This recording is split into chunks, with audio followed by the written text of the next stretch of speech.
எதுக்கு அவசரம்?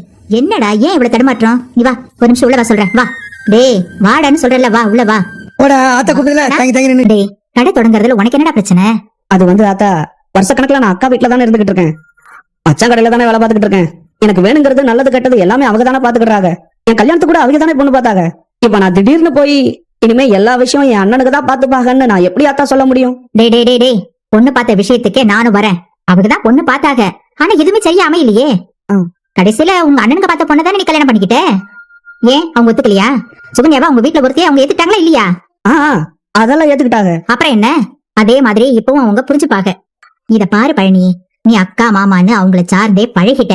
ஆனா உன் பொண்டாட்டியால அப்படிலாம் இருக்க முடியுமா? கொஞ்சம் யோசனை பண்ணி பாரு. இப்ப ஏதாவது ஒண்ணு தேவைன்னா புருஷன் கையவே எதிர்பார்க்க கூடாதுன்னு தான் இப்ப இருக்கிற எல்லா பொண்ணுங்களுமே யோசிக்க ஆரம்பிச்சுட்டாங்க. அது நல்லதும் கூட. ஆனா சுகன்யாவை பாரு, ஏதாவது வேணும்னா உன் அக்காவை கேட்கணும், இல்லன்னா உன் மாமனை கேட்கணும். ஏற்கனவே அந்த வீட்டுல 3 மருமகளுங்க இருக்காளுங்க. அவங்க அளவுக்கு சுகன்யாவில அங்க போய் ஏதாவது உரிமையா கேட்க முடியுமா? இத பாரு, நான் மாப்பிளையே தப்பா சொல்லல, ஆனா அவரு சம்பளம்னு உனக்கு எதுவும் பெருசா கொடுக்கறது இல்லையாடா? டேய் பழனி, சுகன்யாவுக்கு ஏதாவது ஒரு சேலை துணிமணி வேணும்னாலும், இல்ல சினிமாவுக்கு கூட்டிட்டு போகணும், கடைக்கணி கூட்டிட்டு போகணும், ஏன் அவளுக்கு ஒரு முறை பூ வாங்கி கொடுக்கணும்னா கூட உன்னால முடியுமா? முடியாதுல்ல. அதெல்லாம் கொஞ்சம் யோசனை பண்ணுடா. உன்னை நம்பி ஒரு பொண்ணு வந்திருக்கால. நான் சுகன்யாவுக்கு சப்போர்ட் பண்ணி பேசுறால நினைச்சுக்காத. அவ சட்டுப்படின்னு வெடுக்கெடுக்கு பேசுறவதான். ஆனா அவ பேசுறதுல நியாயம் இல்லன்னு ஆயிடாது இல்லப்பா. மாமா, நான் உங்களுக்கு போன் அனுப்பி வைக்கட்டுமா? சரிப்பா.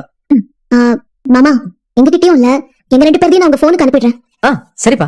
மீனா, குவார்டர்ஸ்க்கு கணக்கு வருவால, அப்ப பாத்துக்கலாம். குடுமா. இப்ப பாரு, குவார்டர்ஸ்லயே இருங்க. அதெல்லாம் டெம்பரவரி தானுங்க. இதான் நமக்கு பெர்மனன்ட் அட்ரஸ். நாம இங்கேயே பண்ணிக்கலாம். மாமா, எங்க 2 பேரோட கார்டையும் நான் அனுப்பி வைக்கிறேன். நீங்க இந்த வீட்டு அட்ரஸ்லயே பண்ணிருங்க. மயிலே, உன்னோட ஆதார் கார்டு கொடு. இந்த